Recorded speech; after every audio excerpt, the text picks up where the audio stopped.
Sizlar ham eshitasanlarmi? Voy, namuncha bolangiz qizg'anchiq degan gaplarni men ayniqsa O'zbekistonga borganda juda ham ko'p eshitaman. Voy, bolalaringiz rosa qizg'anchiq ekan-a deyishadi-da. Men keyin bir tarafdan jahlim chiqadi. Nimaga o'zini chegarasini bilgan bola bu meni narsam, meni ruxsatimsiz tegishga hech kimning haqqi yo'q yoki meni ruxsatimsiz tegma degani nahotki qizg'anchiqlikka kirsa. Meni farzandlarim umuman narsa yeydigan narsa qizg'anishmaydi. O'zi xohlagan odam bo'lsa-ku, so'ramasdan ham "Men yeysanmi?" deb beradi. Lekin o'zini o'yinchog'i, kiyim-kechaklari yoki qanaqadir sumkasi, biron narsalar bo'lsa, xohlamadimi, bo'lishgisi kelmadimi, bo'lishmaydi. U narsa menimcha qizg'anchiqlikka kirmaydi. Uni shaxsiy chegarasini belgilayapti u bola. Shaxsiy chegarasi borligini bildirayapti. Mani o'zim ham ko'p anaqalarga, nima deydi, o'zimda detskiy travma bo'lganda bu narsani uchun nima deydi, to'g'ri qabul qilaman bu narsani.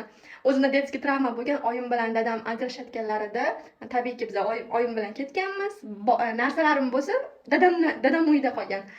Keyin qanchadir vaqtdan keyin men borganda o'sha u kiyimlarimni, ammalarimni, bolalarimni ustilarida ko'rganman o'sha narsalarni. Ammo ayta olmaganman. Bu meni narsam-ku, nimaga olib qo'ydinglar meni narsamni deya olmaganman shu narsani. O'sha detskiy travmalar hozir aytaman-da, o'shanda aytmaganman. Bolalarim shu narsani aytsin. Meni narsam bu, tegma meni narsamga. Nimaga meni narsamga tegding, meni ruxsatimsiz deyishni bilishsin.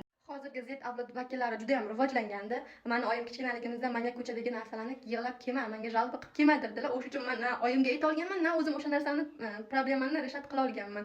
Hozir bo'lsa, bolalar, hozirgi yangi avlodning bolalari sizga ham aytmaydi, o'zi o'sha joyda rishad qilib qo'yishadi-da, o'sha muammoni hal qilib qo'yishadi. Bu qizg'anchiqlikka kirmaydi. Boshqa eshitmaydi ham. Boshqa bunaqa gap eshitmaydi. Bu qizg'anchilikka kirmaydi. Bu o'zini shaxsiy chegarasini bilishga kiradi bolani.